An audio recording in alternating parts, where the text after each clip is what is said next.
Okay, here's what we're gonna do, and here's how we get there. You'll have your pencils. For Art 2 students, if you've never used Prismacolor brand, they're a step up in quality, and you will like them. They blend together nicely. They're nice and they provide nice rich colors, and you'll just really like them. The Crayola we used in Art 1 are good pencils, but this is just a step above. Now, here's what we're gonna do as a warm up for your colored pencil drawing. And here's how we get there. Everybody will receive one of these. It's all pre-printed and what to do. And I'm going to put this one aside because I have one that is in progress that I'll show you what we're trying to go for. So as you can see, we're trying to blend one color into another along that color wheel order. And the colors are all out here ready for you to put the colors in the right place. So each color you need to press hard, okay, where the meat of the color is. Okay, as you move out, and you guys know the shading rules, we're going to continue to use those shading rules.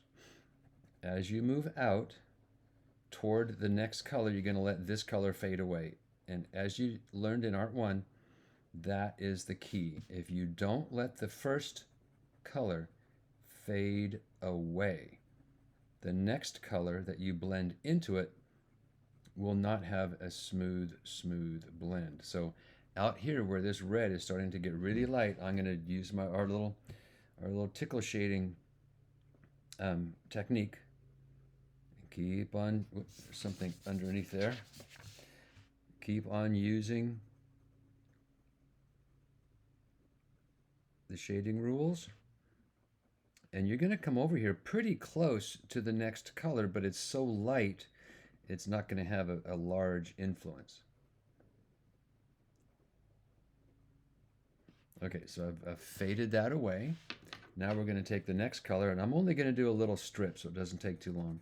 So I'm going to go nice and thick with the orange right in here. When you go up next to a line, you have to use a straight line to get a clean edge, because you'll need to do that in your drawing too. Okay, now I'm going to go into the red, and I'm going to stay thick, press hard with the color until I'm going to keep pressing hard until I get way over here into the darker red. Let me zoom in a little bit so you can really see what's going on. Okay, the idea also, remember out here, you want to let it just crawl across the paper. Sometimes I make sure it's kind of lumpity and bumpity out here, and that allows the next set of marks to blend in easier. Okay, I'm still pressing pretty hard even though I'm getting up to the red here. In just a second here, I'm going to start pressing lighter, and you can't really tell, but I'm pressing lighter and lighter and lighter and lighter until it just kind of disappears into the red. So you get that nice little blend. Sometimes you may need to hit a little bit of a soft red to try to get that to blend away or to blend into each other. And that's all there is to it. You're just obviously going to fill in the whole thing. I ended another demo over here. I'm going to show you what not to do also. Before we get to the grayscale and the idea of skin tones, I want to show you this. Here's what you don't want to see. And I just kind of prepared a few things here. This is a really nice gradation and a blend away in both directions, but these two colors don't overlap each other. They fade away into each other, and there's a lot of the white of the paper to show through. You don't want to do that. You want to make sure those colors really overlap each other. Think of it as thick, hard pressure. Another thing you don't want to do is just do shading across in layers, especially if you hold it back a little farther and you can see these little waves, these little sections. You want to avoid that as well. This is one where the violet stopped abruptly right there. You can see that. You have to sometimes look close. And then the blue kind of faded away into the violet, but it didn't allow that blend to happen because the first color that was applied did not fade away first. That is important. This one shows kind of a rush. They're just kind of going back and forth. Just if this is the spot they're working in, they're just going like that and really rushing it. And again, that's not what we do. Okay, all these things have that little mean face, so that's not what to do. Okay, I will tell you this, blending into yellow is probably the trickiest one. So make sure the yellow fades away before you get that next color to blend into it. And many times what happens is, especially with yellow and lighter colors, you can use the yellow after you're done and kind of like a blending tool. And we'll talk about blending tools over here too. You can kind of mix in some yellow to help that blend together. All right, off to our grayscale and some skin tones. You're going to take your black. Where did my black go? Oh, there it is. You're going to take it. All you're going to use is black and white. It says gray because you're going to start to press lighter with the gray. Shading rules, all of that stuff is exactly the same. So I'm going to try to let it gradually, a lot of mixing. Don't just kind of scribble. Let it gradually. And sometimes I might notice something back here. Do a little repair, hold the pencil farther back, and let it fade away practically to white way out here at the edge. Then I just want you to use the white. I want you to experience how white might be able to, and I like to go in the opposite direction when I do this blending. Sometimes the white actually makes the color a shade, just a tiny shade darker. So I'm pressing pretty hard here. And I'm going back and forth, and I'm still using little circles. I'm just trying to, hopefully you can see it blending a little bit. You can almost see an edge right here, right there, where it's gotten a little bit darker. But as I continue over, that will kind of fade away. So over here, I'm still pressing kind of firmly. I'm gonna, maybe when it's really black, I can press a little bit lighter because I don't want that black to go away. So hopefully you get a nice little gradation of grayscale. Let this be really light. A lot of students will keep pressing too dark with the black all the way over here. And again, we are not using a gray pencil. We're going to create gray. Okay, now down here with skin tones. And skin tones are wildly different.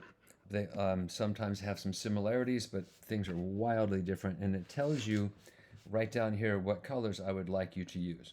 You might use a slightly different set of colors when you do your actual drawing later on.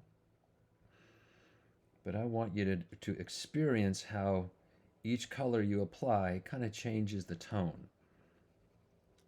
Sometimes you use orange first, but actually, if you use red first and then yellow, red and yellow make orange.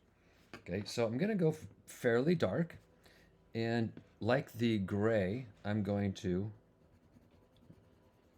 do the same kind of thing. This is kind of pressing hard. And you will find that Prismacolors, you can overlap one color onto another quite a bit. And again, you're going to do the whole thing. And now I'm pressing kind of lightly out here. And then I'm going to ask you to use the blue violet, that darker color. This is where you can really start to get into some of the shadows and things. And we're going to use brown, and we're going to use white as a blender. So I'm not pressing as hard as I can because this is a dark color. It's pretty dark. Again, you will be experimenting on some practice scratch paper how you want to create your skin tone. This is just one way. You might put lightly brown down first, then a little bit of orange, then a little bit of yellow, or a little bit of, darker brown. Again, skin tones are all different. I'm going to print your picture in black and white. I'm going to make you make your own skin tone. Okay, whether this next color is the darker brown or the lighter brown, it's up to you. It really is. That doesn't matter that much. I'll use the darker brown. And each color you apply over the top just kind of changes the tone of it. And you can kind of think of shadowy colors on skin and highlights on skin over here. Again, each color you apply is from kind of like dark to light. Dark to light. So the brown is going to neutralize all those reds and yellows a little bit. I'm pressing very lightly out here. So if you just think of one little piece of that, it might be kind of your general skin tone. Skin has dark, mediums, and lights. All right, I'm going to clean off my white in case there's some black and gray on it. Now I'm going to go in the opposite direction. Again, this isn't required on your drawing, on your final drawing, but I want you to experience it. See what white does. As you press kind of firmly, you might be able to tell on the video here in the camera that it is kind of smearing it together as I work my way across. Okay, I'm going to finish this, and you're going to obviously have all of these sections filled in completely.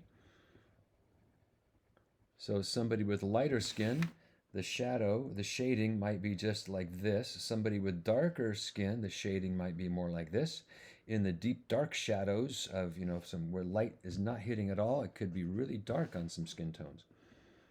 So this is a good way to just know that you're really going to have to layer some colors to create kind of a skin tone. Even if you start off with a peach type of color, which a lot of skin tone, dark or light, sometimes a peach color is a good undercoat base.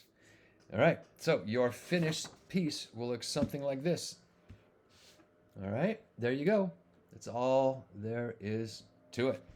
Be careful, use your good shading rules and so on, and you'll like it a lot better.